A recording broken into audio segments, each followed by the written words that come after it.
যে গয়ার কথা আমরা শুনছি, এই গয়ার বাবা ছিল দৈত্যরাজ বংশের রাজা, যার নাম ছিল ত্রিপুরাসুর। কিন্তু ওই ত্রিপুরাসুর এমন একটি ব্যক্তি ছিল মা, যিনি সৃষ্টিকর্তা ব্রহ্মার তিনি বর পেয়েছিলেন। আজকে ওই ত্রিপুরাসুর এমন তার মনের মধ্যে অহংকার ছিল, যে অহংকার নিয়ে সারাটা জীবন সে কিন্তু আজকে বেঁচে থাকতে পারল না। কারণটা কি? কারণ ওই দৈত্যরাজ বংশের রাজা ত্রিপুরাসুর তিনি এমন সৃষ্টিকর্তা ব্রহ্মার বর পেয়েছিলেন যে কোনোদিন তাকে কেউ মারতে পারত না। সেই জন্য হঠাৎ ত্রিপুরাসুর একদিন ঠিক করলো যে আমি একদিন স্বর্গে যাব, আর ওই স্বর্গে গিয়ে যে ৩৩ কোটি দেবদেবী আছে তাদের সঙ্গে আমি যুদ্ধ করে আজকে তাদেরকে মেরে ঘর থেকে আমি বের করে দেব। যুদ্ধের সাজে বেরিয়ে পড়েছে। কিন্তু ত্রিপুরাসুরের স্ত্রী ছিল প্রভাবতী।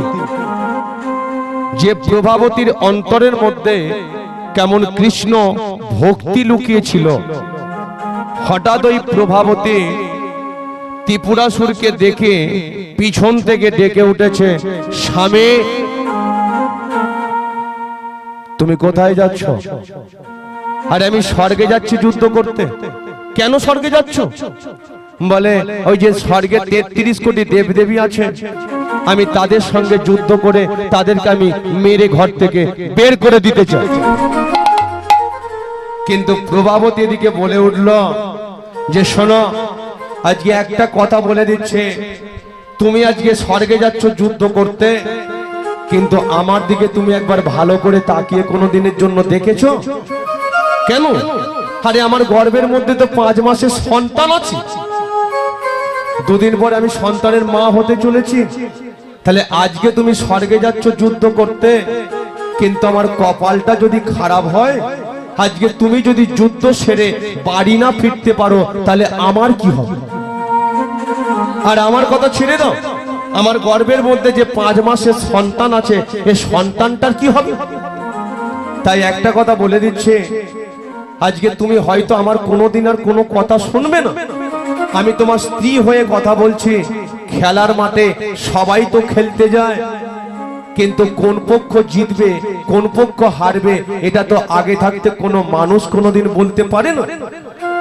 তাহলে আজকে তুমি যুদ্ধ করতে চলে যাচ্ছ, কিন্তু আমার কপালটা যদি খারাপ হয়, তুমি যদি যুদ্ধ সেরে বাড়ি না ফিরতে পারো, তাহলে আমার সন্তানটার কি হবে? সন্তানটাকে কি আমি কোথায় জন্ম দেব? তাই শোনো না, একটা কথা বলি শোনো, হয়তো তুমি আর কোনোদিন আমার কোনো কথা শুনবে না, কিন্তু আমাদের সন্তানটাকে জন্ম নেই, ওকে আমরা ছোটবেলা থেকে আদর দিয়ে ভালোবাসা দিয়ে বড় করে তুলি, তারপরে নয় তুমি স্বর্গে চলে যাবে যুদ্ধ করতে।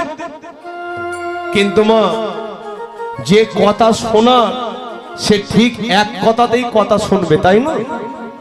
এই যেমন আপনারা হরিবাসরের মধ্যে বসেছেন, যে এত গরমের মধ্যে দিয়েও আজকে মন প্রাণ দিয়ে কীর্তনটাকে শ্রবণ করার, সে কিন্তু ঠিক এই ছেঁড়া চটের মধ্যে বসে বসে এক মন প্রাণ দিয়ে কীর্তনটাকে শ্রবণ করে দিয়ে, যে কথা বলার ও ঠিক কথা বল, যে 1 ঘন্টা পরে বাড়ি যাবার ঠিক বাড়ি চলে যাবে, ও ভগবানেরও ক্ষমতা নেই তাকে হরিবাসরে বসিয়ে রাখতে পারি।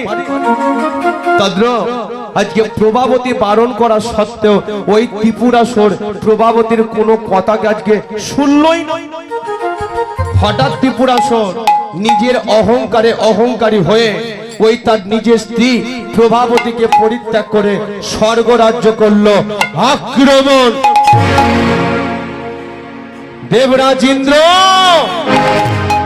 ইন্দ্রলোক আমার চাই।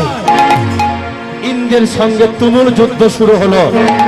ইন্দ্রকে ঘর ছাড়া করে দিল, ছুটে গেল ব্রহ্মলোকে। ব্রহ্মার সঙ্গে তুমুল যুদ্ধ হলো, ব্রহ্মাকে ঘর ছাড়া করে দিল, ছুটে গেল শিবলোকে। শিবের সঙ্গে তুমুল যুদ্ধ হলো, শিবকে ঘর ছাড়া করে দিল। ওই ৩৩ কোটি দেবদেবীর দশা ভিখারির হাল হয়ে ছুটতে শুরু করলো সেই ক্ষীরসাগরের তীরে। ত্রাহিমাং ত্রাহিমাং রক্ষমাং রক্ষমাং রক্ষা করো শ্রীহরি নারায়ণ।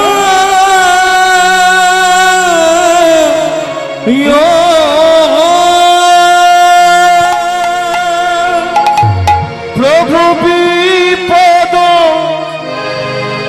ধনী জন সংকট মোচন মনির মরণ জন মুরারি জাগো জাগো জাগো জাগো জাগো গিরিধারী প্রভু বিপদ ধনী জন সংকট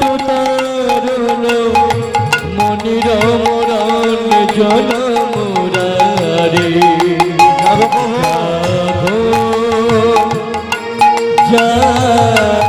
জাগো জাগো গিরিধারী প্রভু বিপদ ধনী জন সংকট মোচন মনির মরণ জন মুরারি জাগো জাগো জাগো জাগো জাগো গিরিধারী বিপদ ধনী জন সংকট তারণ মনির মরণ জন মুরারি জাগো জাগো জাগো গিরিধারী অনন্ত শয্যায় শয়নে শ্রী বিষ্ণু নারায়ণ। 33 কোটি দেব দেবী কোথায় এলো জানেন? নর মানে মানুষ, আয়ান মানে শয়ন। তাহলে জলের মধ্যে যিনি শয়নে থাকেন তাকে বলা হয় কি? নারায়ণ।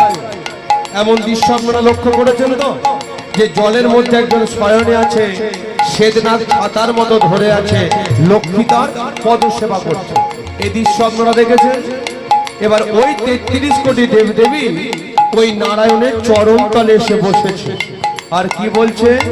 প্রভু জাগো জাগো নারায়ণ নারায়ণ জাগো জাগো নারায়ণ নারায়ণ জাগো জাগো নারায়ণ নারায়ণ জাগো জাগো নারায়ণ জাগো জাগো নারায়ণ জাগো জাগো নারায়ণ জাগো জাগো নারায়ণ জাগো জাগো নারায়ণ তুমি জাগো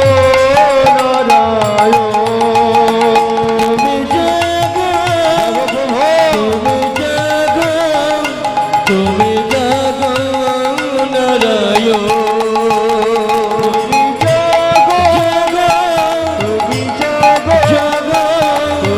জাগো নারায়ণ তুমি জাগো তুমি জাগো নারায়ণ তুমি জাগো নারায়ণ জাগো নারায়ণ জাগো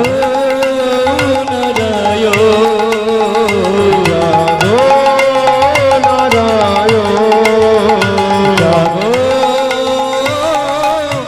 নারায়ণ জাগো কি ব্যাপার, সব মাথা নিচু করে বসে আছে কেন? না না, দেখে তো মনে হচ্ছে সব মেরে ঘর থেকে মনে হয় বের করে দিয়েছে। আরে তোমরা ভাবছো আমি ঘুমাচ্ছি, আমি কিন্তু ঘুমাইনি। আরে আমি তোমাদের কথাগুলো আমি সব কিন্তু শুনতে পেয়েছি।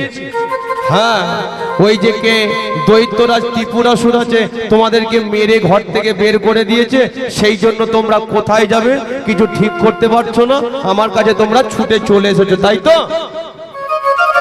এখন 33 কোটি দেবদেবী বলে কিনা প্রভু আপনি সব জানেন? বলে আমি জানবো না তো কে জানবে?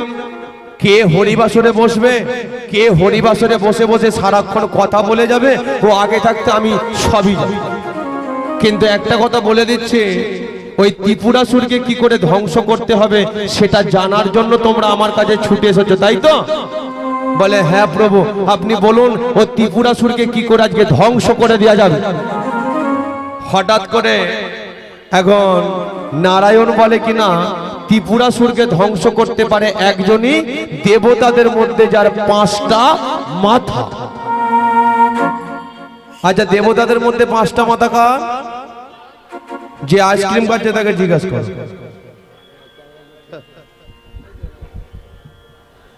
দেবতাদের মধ্যে 5টা মাথা কার? ব্রহ্মা। আচ্ছা, ব্রহ্মা, ঠিক আছে। আচ্ছা, 4টে মাথা কার?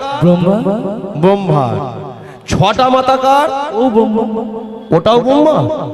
আচ্ছা, 10টা মাথা কার? ব্রহ্মা। 5টা মাথা ব্রহ্মার, 4টে মাথা ব্রহ্মার, 6টা মাথা ব্রহ্মার, 10টা মাথা ব্রহ্মা। তাহলে সবই যদি ব্রহ্মার মাথা হবে, বাকি মাথাগুলো কার হবে? 4 মুখে কে হরিনাম করে? সৃষ্টিকর্তা ব্রহ্মা, চতুর্মুখী ব্রহ্মা, তাই তো? তাহলে তার 4টে মাথা, তাহলে 6টা মাথা কার হলো? 6টা মাথা তারই। একটু বুঝে নিন, 12 মাসের মধ্যে এমন একটা মাস আছে যে বাড়িতে সন্তানাদি হয় না, রাতের অন্ধকারে দরজার সম্মুখে বসিয়ে দিয়ে বাইরে গিয়ে দুমদাম বম ফাটানো হয়। কে? কার্তিক। মনে পড়েছে? তাহলে কার্তিকের কটা মাথা? 6টা মাথা। কিছু বলবেন? আচ্ছা, হ্যালো হ্যালো, হরে কৃষ্ণ হরে কৃষ্ণ। অনুষ্ঠান প্রচারে বিঘ্ন ঘটায় দুঃখিত। আমাদের প্রসাদ সেবার কাজ শুরু হয়ে গেছে অনেক আগে থেকেই। এখনও যারা প্রসাদ পাননি, যারা বাড়িতে আছেন, যারা দূরে আছেন, প্রত্যেকের কাছে অনুরোধ, যারা কাছে আছেন প্রত্যেকের কাছে অনুরোধ, আমাদের যথেষ্ট পরিমাণ প্রসাদের ব্যবস্থা রয়েছে। আপনারা আসুন এবং প্রসাদ সেবন করুন এবং পরবর্তী অনুষ্ঠানের বাকি অংশ শুনতে থাকুন। শ্রীগুরু নিতাই গৌর প্রেমানন্দে হরি হরি বল, হরি বল হরি বল। প্রসাদ সেবনের কাজ চলছে, এখনও যথেষ্ট প্রসাদ আছে, আপনারা আসুন প্রসাদ সেবন করতে থাকুন। তাহলে যেটা বলছিলাম যে একটু আস্তে একটু আস্তে, হ্যাঁ এই হয়েছে, 4-5 মিনিট বাকি আছে। ঘটনা হলো, তাহলে কার্তিকের আপনারা বলছেন 6টা মাথা, তাই তো? কিন্তু কার্তিকের আপনারা কটা মাথা দেখতে পান? বাকি 5টা কোথা গেল? কার্তিকের বলছেন 6টা মাথা, কিন্তু আপনারা দেখতে পাচ্ছেন একটা, বাকি 5টা কোথায় গেল? এই যে আরতি করা হয়, জানেন তো আরতি? পঞ্চপ্রদীপ। ওই পঞ্চপ্রদীপের 5টা মাথা, ওই কার্তিকের হলো 5টা, আর আমরা দেখতে পাই কার্তিকের একটা। তাহলে 5 আর 1 কত হলো? 7। হাই, সে ঘাড় নাচছে বলে হ্যাঁ। 3 বছর লকডাউনে স্কুল বন্ধ, তো বলবেই, তাই না? ঘটনা হলো, তাহলে কার্তিকের 6টা মাথা, এই জন্য তার আর এক নাম হলো কি? সরানন। তাহলে 10টা মাথা কার? রাবণের, তাই তো? তাহলে 5টা মাথা কার হলো? 5টা মাথা তারই। এই যে এখানে মায়ের দলের ভাগটা বেশি, কারা আপনারা কার মাথায় জল ঢালেন? স্বামীর মাথা। ও, মহাদেবের মাথা। আচ্ছা, কিন্তু আমাদের ওদিকে সবাই দেখি স্বামীর মাথায় জল ঢালে। বলে স্বামীর মাথা গরম হয়ে যায়, সেই জন্য তার মাথায় জল ঢালে। কিন্তু ঘটনা হলো, ওই দেবতাদের মধ্যে 5টা মাথা হলো একমাত্র আমাদের ভোলানাথের। ঠিক আছে, ভোলানাথের 5টা মাথা, এই জন্য তাকে বলা হয় পঞ্চানন। তাহলে আপনারা এই যে ভোলানাথের মাথায় জল ঢালেন দুটো দিন, এক হলো শিবরাত্রির দিন আর এক হলো নীলরাত্রির দিন, কিন্তু আপনাদের ঘরে আমি একটা প্রশ্ন করি যে এই শিবরাত্রির দিন নীলরাত্রির দিন এলে আপনারা কেন কলসি কলসি জল ঢালেন? অনেকে বলে যে বাবার মাথায় জল ঢাললে বাবার মতো বর পাওয়া যায়, কি কিন্তু বলুন বাবা কি রেলে সার্ভিস করে, লাখ লাখ টাকা মাইনে পায়, তাহলে আপনারা জল ঢালেন কেন? বলে সবাই ঢালে তাই আমরাও ঢালি, কি কিন্তু একটা কথা আজকে আপনাদের ঘরে আমি জানিয়ে দিয়ে যাচ্ছি, ভোলানাথ আজকে কে জানেন? আমাদের জানতে হবে ভোলানাথটা কে। ভোলানাথের কিন্তু কোনোদিন জন্ম হয়নি, তিনি অবতারে চলে এসেছিল। এই ভোলানাথ হলো 12টা বৈষ্ণবের মধ্যে একজন বৈষ্ণব হলো আমাদের এই পরম বৈষ্ণব হলো ভোলানাথ। তাহলে ভোলানাথের মাথার উপরে জল ঢাললে কোনোদিন সন্তুষ্ট হন না? যদি আপনারা ওই শিবরাত্রির দিন নীলরাত্রির দিন তার মাথায় জল না ঢেলে তার কানের কাছে গিয়ে যদি একটু হরিনাম করতে পারেন, আজকে তিনি কত সন্তুষ্ট হবেন সেটা আপনারা কোনোদিন ভাবতেও পারবেন। সেই জন্য আজকে ভোলানাথ এতটা হরি নামে পাগল। আজকে ভোলানাথ কোথায় পড়ে থাকে বলুন তো? কোথায় থাকে? শ্মশানে পড়ে থাকে। কিন্তু কেন? বাড়িতে কত অশান্তি, শ্মশানে যত শান্তি, সেটা কে বুঝে গেছে? একমাত্র ভোলানাথ। কেন? কারণ হরি নামটা বেশি কোথায় হয়? বাড়িতে হয় না শ্মশানে হয়? শ্মশানে বেশি হরিনাম হয়। কেন? কারণ 24টা ঘন্টার মধ্যে ওই শ্মশানেতে কত মৃত মানুষকে নিয়ে যাওয়া হয়, তাহলে তার সাথে আরো ব্যক্তিরা যায়, খোল করতাল বাজাতে বাজাতে চলে যায়, ওই শ্মশানে বসে বসে করে। ভোলানাথ বলে কিনা, হ্যাঁ তোরা খালি গলায় করবি কি গলায় ঢেলে করবি, আমি ওটা দেখতে যাব না, তোদের বদনে হরিনাম শুনবো, ওতেই আমার জীবনটা বড় ধন্য হয়ে কে। কিন্তু বলুন শ্মশানে গেলে কেউ কি আর খালি গলায় থাকে? গলায় ঢেলে দিয়েই তবে তারা থাকে। কিন্তু প্রশ্ন এই যে ভোলানাথ হলো পরম বৈষ্ণব, হঠাৎ করে নারায়ণ ডেকে বলে উঠল, 33 কোটি দেবদেবী তোমাদের কোনো চিন্তা নেই, আজকে ওই ত্রিপুরাসুরকে ধ্বংস করে দেবে, আমি তোমাকে বলে দিচ্ছি। এই ভোলানাথ কোথায় গেল? বাঁশে হাত দিয়ে দাঁড়িয়ে আছে। ও তুমি ওখানে দাঁড়িয়ে আছো, এদিকে এসো। না না ওখানে দাঁড়িয়ে থাকলে হবে না, না না ঘাড় ঘুরিয়ে লাভ নেই, এখানে কেউ নয়। মানে নারায়ণ কি করেছে? ভোলানাথকে বা ডেকে পাঠিয়েছে। ভোলানাথ সেতে বা থরথর করে কাঁপতে শুরু করে দিয়েছে, বলে প্রভু আর কাউকে দেখতে পেল না? যে ত্রিপুরাসুর আমাদেরকে মেরে ঘর থেকে বের করে দিল, সেই ত্রিপুরাসুরকে আমি যদি একা গিয়ে মারধর করি, এবার বলো আমার হাড় মাংস আর রাখবে? রাখবে না। হঠাৎ করে নারায়ণ ডেকে উঠেছে, ভোলানাথ। ভোলানাথ এবার এই নারায়ণের সামনে এসে দাঁড়িয়েছে। হঠাৎ করে নারায়ণ বলে কিনা, শোনো আজকে তুমি চলে যাও, গিয়ে ওই ত্রিপুরাসুরকে ধ্বংস করে দিয়ে চলে এসো। ভোলানাথ বলে কিনা, প্রভু আমি তো যেতে পারবো না। বলে কেন? আরে 33 কোটি দেবদেবী সবাই বিপদে পড়েছে, কাউকে দেখতে পেলেন না, আপনি আমাকে পাঠাচ্ছেন? কিন্তু একটা কথা বলে দিচ্ছি, আমি একা যেতে পারবো না, ও গেলে মনে হয় আমাকে ত্রিপুরাসুর মেরে ফেলবে। হঠাৎ করে এদিকে নারায়ণ বলে কিনা, শোনো তুমি যাবে একা ত্রিপুরাসুরকে ধ্বংস করতে, কিন্তু এই যে 33 কোটি দেবদেবী আছে, এদের প্রত্যেকে তুমি শক্তিগুলোকে নেবে, যে শক্তিগুলোকে নিয়ে তুমি ওই ত্রিপুরাসুরকে ধ্বংস করে দিতে পারবে। বলার সাথে সাথে দেবরাজ ইন্দ্র তার বর্জ্যের শক্তিটাকে ভোলানাথকে দিচ্ছে। বলে ও ভোলানাথকে বজ্রাঘাত ফেলে ফেলে মেরে দেবে। তাহলে 33 কোটি দেবদেবীর মধ্যে ওই দেবরাজ ইন্দ্র সে আজকে বর্জ্যের শক্তি দিল। ব্রহ্মা কি করলো? আগুনের শক্তি দিল। আজকে বরুণ কি করলো? তার জলের শক্তি দিল।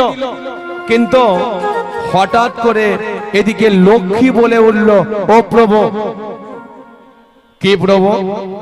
শোনো একটা কথা বলে দিচ্ছে, আজকে তুমি পরম বৈষ্ণব, তাহলে পরম বৈষ্ণব হয়ে তুমি কাকে ভালোবাসো বলে? একমাত্র হরিনামকে আমি ভালোবাসি। তাহলে হরিনামকে যখন তুমি ভালোবাসো, আজকে এই 33 কোটি দেবদেবী এদের শক্তিগুলোকে তুমি কেন নিচ্ছ? তুমি একমাত্র চলে যাও হরিনাম করতে করতে, যে হরি নামের কারণে ওই ত্রিপুরাসুরকে তুমি ধ্বংস করে দিতে পারবে। বাস, এবার ওই ভোলানাথ আসছে লক্ষ্মীর কথা মতো হরিনাম করতে করতে চলে আসছে। কৃষ্ণ কৃষ্ণ কৃষ্ণ কৃষ্ণ কৃষ্ণ কৃষ্ণ কৃষ্ণ হে কৃষ্ণ কৃষ্ণ কৃষ্ণ কৃষ্ণ কৃষ্ণ কৃষ্ণ হে কৃষ্ণ কৃষ্ণ কৃষ্ণ কৃষ্ণ কৃষ্ণ কৃষ্ণ কৃষ্ণ হে কৃষ্ণ কৃষ্ণ কৃষ্ণ কৃষ্ণ কৃষ্ণ কৃষ্ণ হরি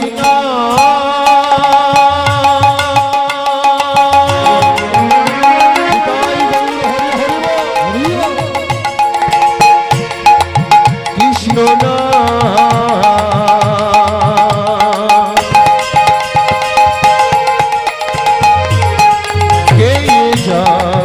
অধিরা হরিনা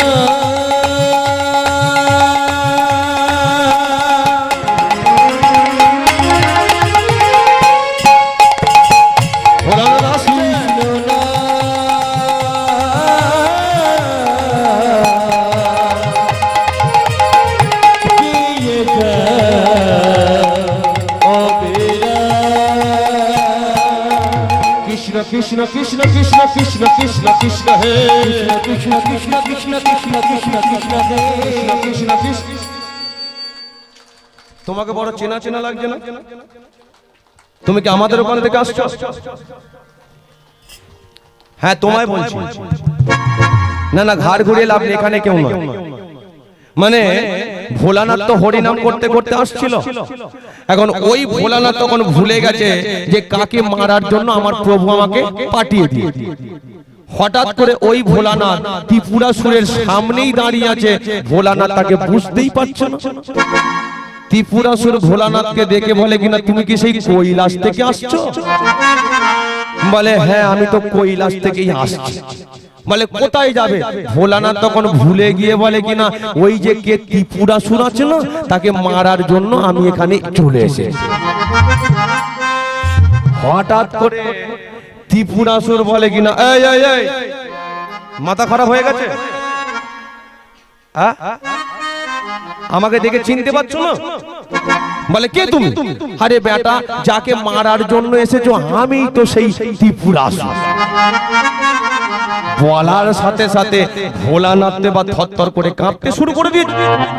ভোলানাথ বলে কিনা, ও প্রভু, না না না, আমি তোমাকে মারতে আসিনি, আমি কেন তোমায় মারবো? আমার রাস্তা বুঝি ভুল হয়ে গেছে, এই যে আমি চলে যাচ্ছি।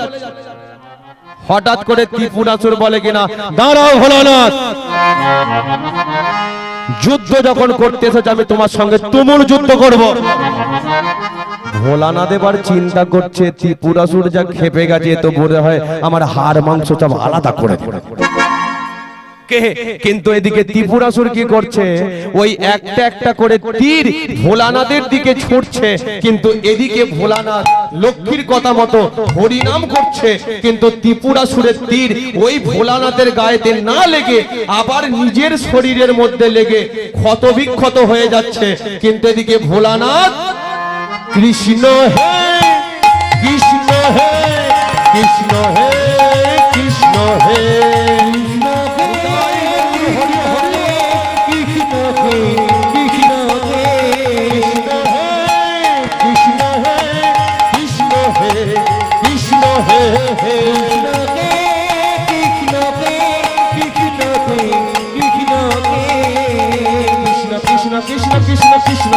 কৃষ্ণ হে কৃষ্ণ কৃষ্ণ কৃষ্ণ কৃষ্ণ কৃষ্ণ কৃষ্ণ হে কৃষ্ণ কৃষ্ণ কৃষ্ণ কৃষ্ণ।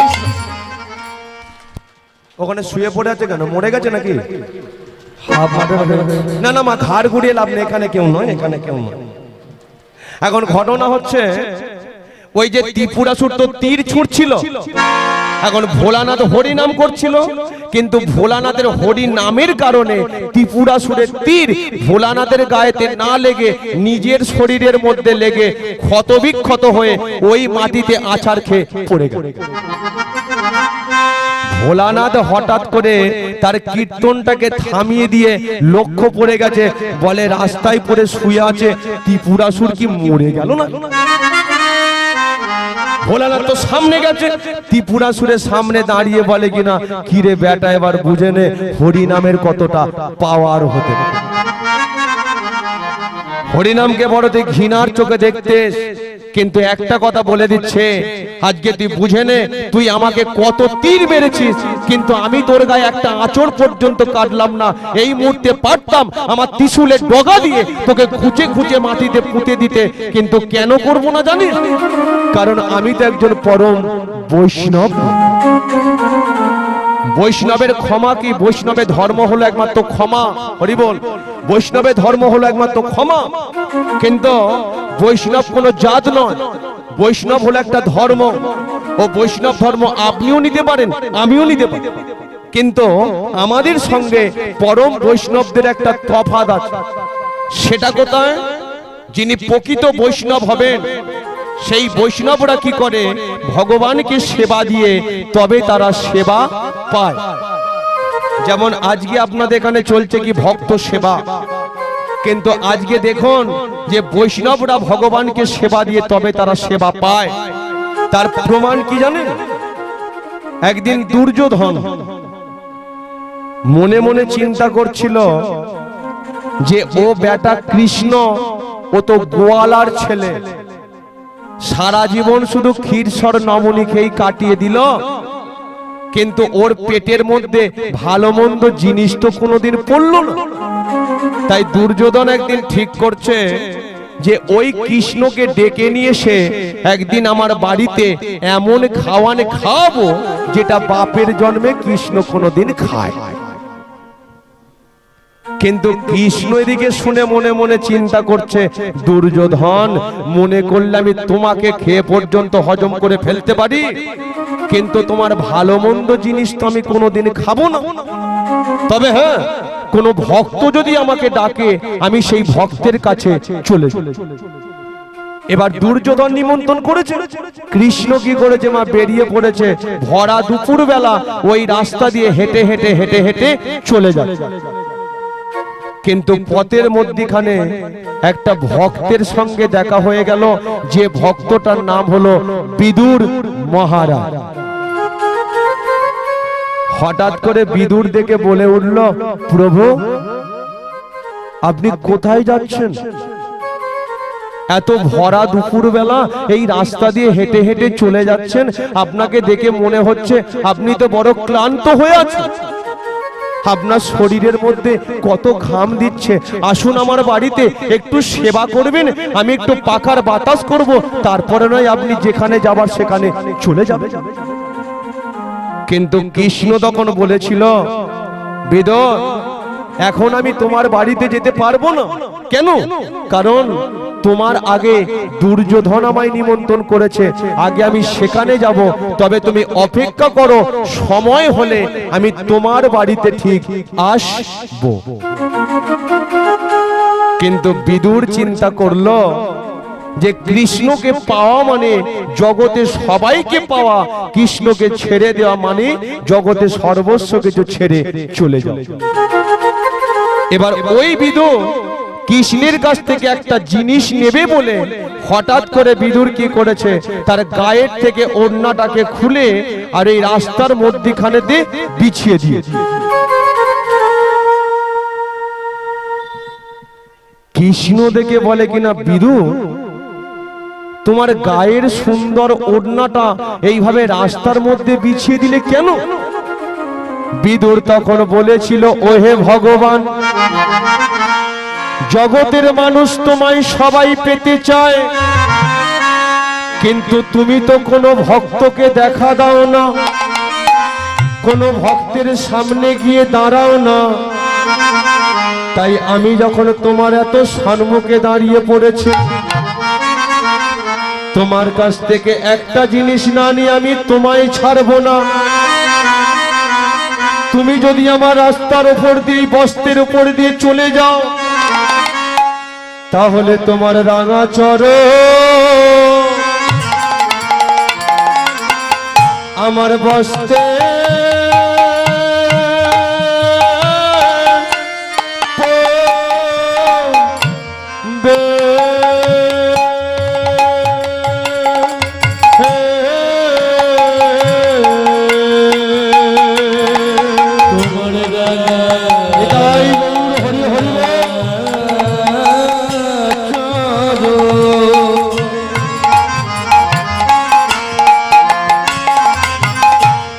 আমার বসে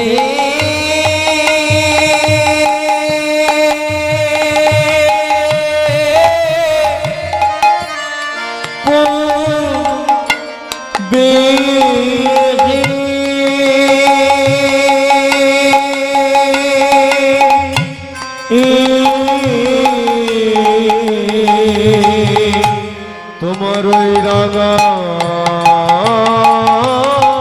চরণ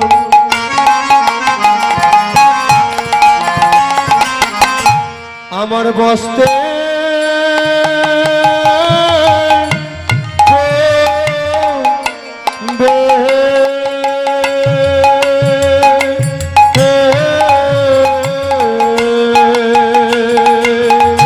তোমার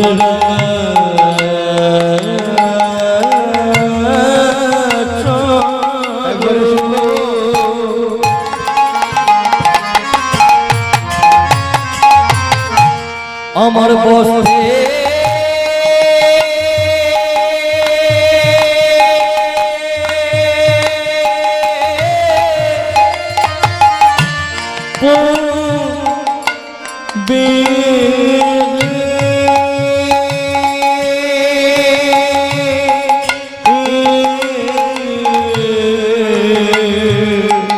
আমি সাধন জানি না হরি বল আমি তো তোমার ভজন ভালো করে করতে পারি না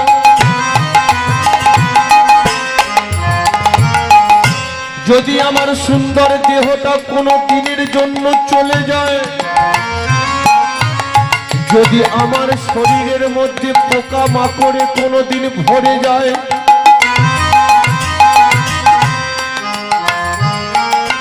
যদি আমার হাত চলে যায় পা চলে যায় কানে যদি শুনতে নাও পাই চোখে যদি দেখতে নাও পাই শুধু তুমি আমার এই জীবটাকে ভালো রেখো প্রভু গো যদি তুমি আমার জীবটাকে ভালো রাখতে পারো তাহলে মৃত্যুর শেষ প্রান্তে দাঁড়িয়েও আমি দুহাত তুলে বলতে পারিনি তাই গৌর হরি হরি হরি হরি হরি বল হরি হরি বল তাই তুমি যদি আমার এই বস্ত্রের উপর দিয়ে হেঁটে হেঁটে চলে যাও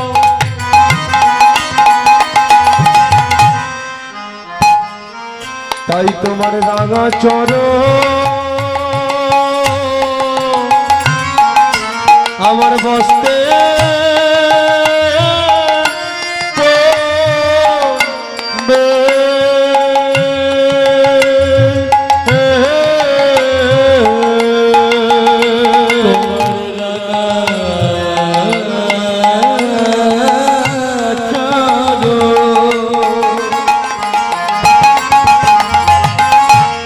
আমার বসে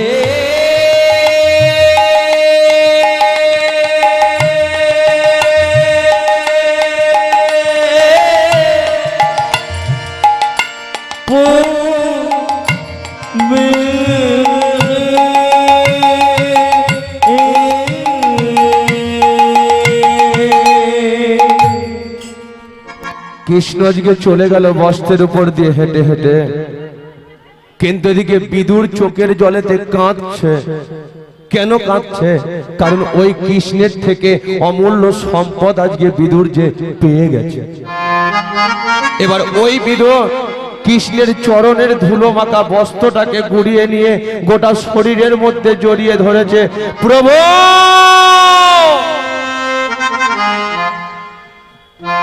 তুমি চলে গেলে প্রভু কিন্তু তুমি জানতেও পারলে না যে তোমার থেকে অমূল্য সম্পদ আমি আজকে পেয়ে গেছি এবার ওই কৃষ্ণ চলে গেল কিন্তু বিদুর আজকে চোখের জলে রাস্তায় পড়ে বসে বসে কাঁদছে হঠাৎ এদিকে দুর্যোধন ও অপেক্ষা করে আছে কখন কৃষ্ণ আসবে আমি তাকে একটু সেবা করাবো হঠাৎ দুর্যোধন ওই কৃষ্ণকে দেখতে পেল আজকে দরজার সম্মুখে দাঁড়িয়ে আছে দুর্যোধন বলে উঠল কৃষ্ণ তোমার এত আসতে বেলা হলো কেন তোমাকে একটু খাওয়াবো বলে আমি নিজে হাতে সারা রাত ধরে রান্না করেছি। বাজারে যত নামি দামি কোম্পানির মশলা পাওয়া যায় সব রকম মশলা দিয়ে তোমার জন্য আমি রান্না করে রেখেছি। তাহলে আজকে তোমার এত বেলা হলো কেন? কৃষ্ণ তখন বলেছিল, শোনো দুর্যোধন, আজকে আমি তুমি আমায় নিমন্ত্রণ করেছো, আমি এসেছি, কিন্তু তোমার বাড়িতে আমি কোনো কিছু সেবা করব। কেন করবে না? কারণ তুমি অনেক হয়তো নামি দামি কোম্পানির মশলা দিয়ে রান্না করেছো, কিন্তু তোমার খাবারের মধ্যে একটা মশলা পড়েনি, সেই জন্য তো আমি কিছু সেবা করব।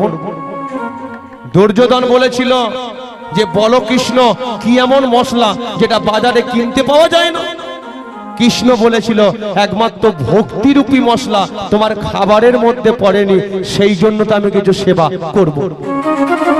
বাস, কারণ কৃষ্ণ জানতো দুর্যোধন তো মোটে ভালো লোক ছিল না, চুরি করত, ডাকাতি করত, মানুষ খুন করত, নেশা করত। তাহলে ওই কৃষ্ণ দুর্যোধনের বাড়িতে যদি সেবা করত, কৃষ্ণের রাজ্যে রক্তটা পরিবর্তন হয়ে যেত। হঠাৎ কৃষ্ণ বেরিয়ে পড়েছে, পেটের মধ্যে খিদে, কোথায় গিয়ে একটু সেবা করবে বলো তো? কৃষ্ণ যখন রাস্তা দিয়ে হেঁটে হেঁটে হেঁটে হেঁটে চলে যাচ্ছে, হঠাৎ কৃষ্ণের মনে পড়ে গেল যে আসবার সময় বিদুর তো তার ঘরে আমায় যেতে বলেছিল,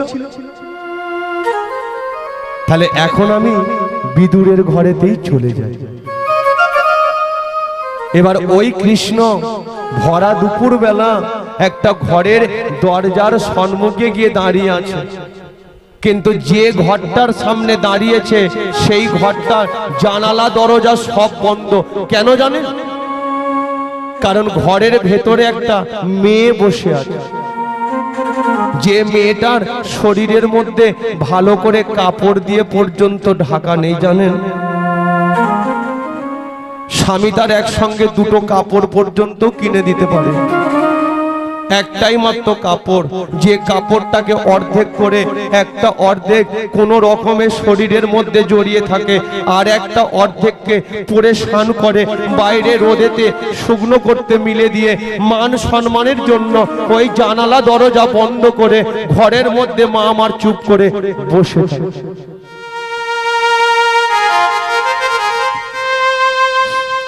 এমন অবস্থায় ভগবান শ্রীকৃষ্ণ ওই দরজার সম্মুখে এসে দাঁড়িয়েছে, হঠাৎ করে ডেকে উঠেছে, ঘরের ভেতরে কেউ আছিস রে মা? দরজাটা একবার খুলে দিল, আমার বড় খিদে পেয়ে গেছে, আমি সেই কখন সকালবেলা বেরিয়েছি, একটা দানা পর্যন্ত আমার পেটের মধ্যে পড়েনি। কিন্তু হঠাৎ ঘরের ভেতর থেকে একটা মেয়ের গলার শব্দ পাওয়া গেল, যে মেয়েটার অন্য কেউ নয়, যিনি হলেন বিদুরেরই স্ত্রী পরাশরী। পরাশরী বলে উঠল, কে তুই? তুই আমার দরজার সম্মুখে কেন দাঁড়িয়েছিস? তুই জানিস না আমার স্বামীটা কখন ভোরের বেলা ভিক্ষে করতে বেরিয়েছে, কখন আজকে দুমুঠো চাল ভিক্ষে করে নিয়ে এলে আজকে ফুটিয়ে কৃষ্ণকে সেবা দেব, তারপর আমি সেবা করব। কিন্তু একটা কথা বলে দিচ্ছি, আমার শরীরে ভালো করে কাপড় দিয়ে পর্যন্ত ঢাকা নেই, আমার স্বামী তো একসঙ্গে দুটো কাপড় পর্যন্ত কিনে দিতে পারেনি গো।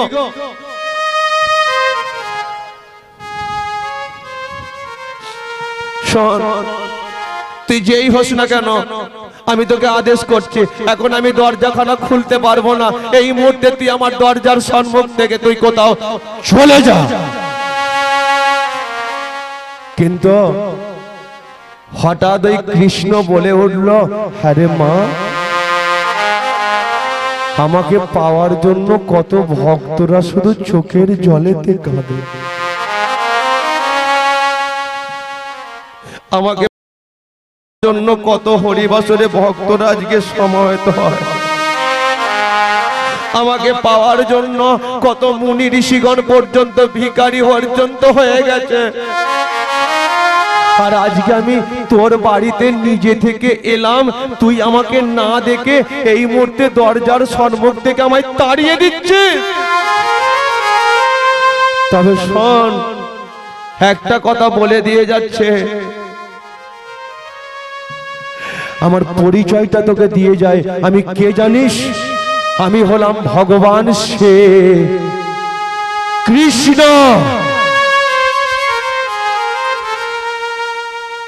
এই যে আপনারা 3টে ঘন্টা কীর্তনকে শ্রবণ করতে বসেছেন, কিন্তু আপনারা যদি এক মন প্রাণ দিয়ে এই কীর্তনটাকে শ্রবণ করতে পারেন না, যতবার কৃষ্ণ নামটা আপনার কানেতে আসবে ততবার আপনার অন্তরের মধ্যে ভক্তি চলে আসবে। আর ভক্তি যখনই আসবে তখন আপনার চোখ থেকে না 2 ফোঁটা জল ঝরে যাবে। হঠাৎ এদিকে কৃষ্ণ যেই তার পরিচয়টা দিয়েছে, পরাশরী মা আমার চিন্তা করছে আমার ঘরেতে কৃষ্ণ চলে এসেছে। তাকে পাওয়ার জন্য সবাই তো কত ডাকে, কিন্তু আমি তো তাকে একদিনও ডাকতে পারলাম না। আজকে সেই কৃষ্ণ আমার দরজার সম্মুখে চলে এলো। মা কি করেছে? ওই কৃষ্ণকে দর্শন করবে বলে কোন রকমে কাপড়টাকে জড়িয়ে নিয়ে ছুটে গিয়ে যেই দরজাখানা খুলেছে সেখানে কৃষ্ণ তো নাই, সে তখন চলে গেছে। মা অসহ্য যন্ত্রণায় চিৎকার করে ডেকে উঠেছে, কৃষ্ণ রে!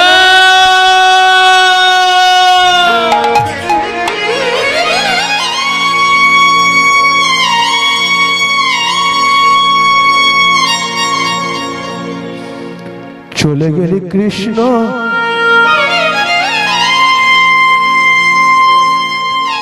আমার ঘরেতে এলি, কিন্তু আমি তোকে দেখতে পেলাম না। তুই আমাকে না দেখা দিয়ে এইভাবে আমার দরজার সম্মুখ থেকে চলে গেলি কৃষ্ণ। শোন কৃষ্ণ, এই আমি দরজার সম্মুখে দাঁড়াচ্ছি, আজকে তুই ভগবান হয়ে আমায় মা বলে ডাকলি, কিন্তু আমার এত বছর বিয়ে হয়েছে কেউ আমাকে মা পর্যন্ত বলে ডাকেনি। মা নামে কত আনন্দ আছে, মা নামে কত শান্তি আছে, যারা মা হয়েছে তারা বলতে পারে। কিন্তু আপনি প্রকৃত মা কাকে বলবেন? যে মা সন্তানকে জন্ম দেওয়ার আগে নার্সিং হোমের বেডেতে মেরে দেয়, তাকে কোনো দিনের জন্য মা বলে না। যে মা সন্তানকে জন্ম দেওয়ার পরে কালকুট বিষ ওই সন্তানের মুখে তুলে দেয়, তাকে কোনো দিনের জন্য মা বলে না। যে মা সন্তানকে জন্ম দেওয়ার পরে সন্তানের প্রতি মায়ের কর্তব্য যে পালন করে, সেই তো আজকে প্রকৃত মা। একটা কথা বলুন তো, এই পৃথিবীর মধ্যে সব থেকে শক্তিশালী জিনিস কি? এই পৃথিবীর মধ্যে সব থেকে শক্তিশালী জিনিস হলো একমাত্র লোহা। যে লোহার দ্বারা 50 তলা বিল্ডিং পর্যন্ত খাড়াই ভাবে দাঁড়িয়ে যেতে পারে। কিন্তু এই লোহার থেকে শক্তিশালী কি? একমাত্র আগুন। যে আগুন লোহাকে গলিয়ে দিতে পারে। কিন্তু আগুনের থেকে শক্তিশালী কি? একমাত্র জল। যে জল আগুনকে নিভিয়ে দিতে পারে। কিন্তু জলের থেকে শক্তিশালী কি? একমাত্র মানুষ, যে জলকে খেয়ে নিতে পারে। মানুষের থেকে শক্তিশালী কি? একমাত্র মৃত্যু। মানুষের সামনে মৃত্যু যখন চলে আসে, যতই তাকে ভেলোর পিজি নিয়ে যাও না কেন, কোনোদিন তাকে কেউ বাঁচাতে পারে না। তাহলে মৃত্যুর থেকে শক্তিশালী কে? একমাত্র একটা মা। যে মা আজকে সন্তানকে জন্ম দেওয়ার আগে নিজের মৃত্যুর কথা ভাবনা চিন্তা করে না, হাসি মুখে ভগবানের চরণ তলে বসে সর্বদাই সন্তানের কথা চিন্তা করে, নিজের 32টা নারীকে কেটে দিয়ে একটা সন্তানকে জন্ম দিতে পারে, সেই তো আজকে প্রকৃত মা। শাঁখা সিঁদুর পড়লে হয় না মাতা, মা হওয়া কি মুখের কথা? সবাই তো শাঁখা সিঁদুর পড়তে পারে, কিন্তু কতজন ওই শাঁখা সিঁদুরের মর্যাদা রাখতে পারে? আপনারা বলুন, পৃথিবীর মধ্যে কত নারী আছে, কত মেয়ে আছে, কিন্তু সবাই কি মা হতে পেরেছে? না, সবাই মা হতে পারেনি। তাহলে মা হতে গেলে একটা সাধন ভজনের দরকার পড়ে। মা হতে গেলে ভগবান শ্রীকৃষ্ণের কৃপা পায়। কিন্তু অনেক মেয়ে আছে এখনো পর্যন্ত সন্তানের জন্মই দিতে পারে। তদ্রূপ আজকে যারা মা হয়েছেন আপনারা বড় ভাগ্যবান। নিজেকে গর্ব করবেন যে ভগবান শ্রীকৃষ্ণ একমাত্র আমায় কৃপা করেছে, সেই জন্য আমি আজকে মা হতে পেরেছি। আজকে পরাশরী চোখের জলে কাঁদছে। কেন কাঁদছে? কারণ আজকে এত বছর তার বিয়ে হয়েছে, কেউ তাকে মা বলে ডাকে। হঠাৎ পরাশরী বলে উঠল, শোন, আজকে এই আমি দরজার সম্মুখে দাঁড়াচ্ছি, যতক্ষণ না পর্যন্ত তুই আমার সামনে এসে আমায় মা বলে ডাকবি, ততক্ষণ পর্যন্ত আমি চোখ দুটো খুলব না। পরাশরী মা আমার চোখের জলে কাঁদছে, কিন্তু ভক্ত যদি দুফোঁটা চোখের জলে কাঁদে, ভগবান তো আর থাকতে পারে না গো। ভগবান কৃষ্ণ কি করেছে, আর সহ্য করতে না পেরে ওই মায়ের সম্মুখে এসে দাঁড়িয়ে হঠাৎ করে ডেকে উঠেছে, মা!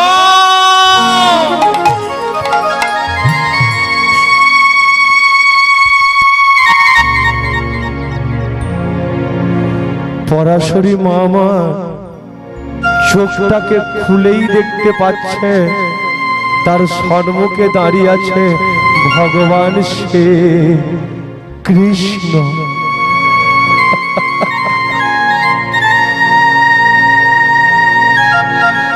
তোর এত দয়া, তোর এত করুণা, তুই একটা আমার মতোই ভিখারির বাড়িতে এলি কৃষ্ণ। কেন এসেছিস তুই? আমার ঘরে তো কিছু খাবার নেই বাবা।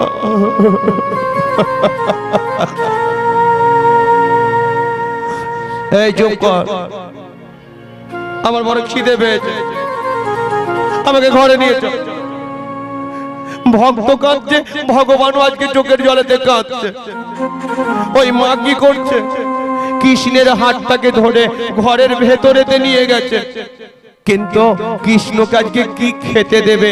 মা কি করছে, ঘরের ভেতরেতে ঢুকেছে, আর ওই ঘরের ভেতরে ঢুকে কৃষ্ণকে খাওয়াবে বলে হাঁড়ি কলসি নেড়ে নেড়ে দেখছে, এক মুঠো চাল পর্যন্ত নেই। ভগবান আজকে আমার ঘরে এলো, তাকে আমি একটু সেবা করাতে পারবো না গো? আজকে আমি এতটা অক্ষম হয়ে গেলাম। কৃষ্ণকে তো পাওয়া মানে অনেক ভাগ্যের ব্যাপার গো। আজকে আমি নিজে থেকে পেয়েছি, কিন্তু আমি পারলাম না। ওই মা কৃষ্ণকে সেবা দিতে পারছে না, চোখের জলে কাঁদছে, কিন্তু অন্তর্যামী ভগবান তিনি তো সবই জানেন। হঠাৎ করে মাকে ডেকে উঠেছে, এই মা এদিকে আয়, আয় আমার কাছে আয়। আমি জানি তোর ঘরে কিছু খাবার নেই, কিন্তু তুই যখন আমাকে চলে যেতে বলেছিলিস না, আমি যাবার সময় তোর একটা ওই কলা বাগানেতে গিয়েছিলাম। কলা বাগানে কেন গিয়েছিলি? তোর কলা বাগানে গিয়ে দেখি তোর একটা কলা গাছে না এক কাঁদি পাকা কলা হয়ে আছে। দেখেছিস কৃষ্ণ? হ্যাঁ দেখেছি। পাকা কলা খাবি বাবা? হ্যাঁ খাবো।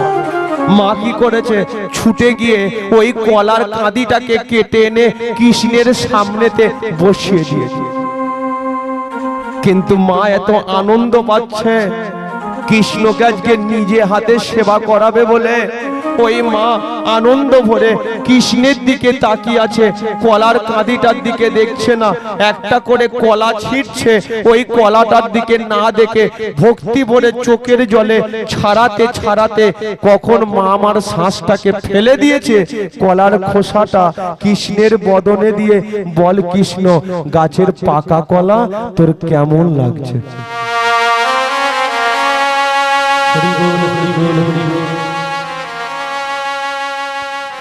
কৃষ্ণ বলে, ভালো লাগছে আমার, আমার খুব ভালো লাগছে।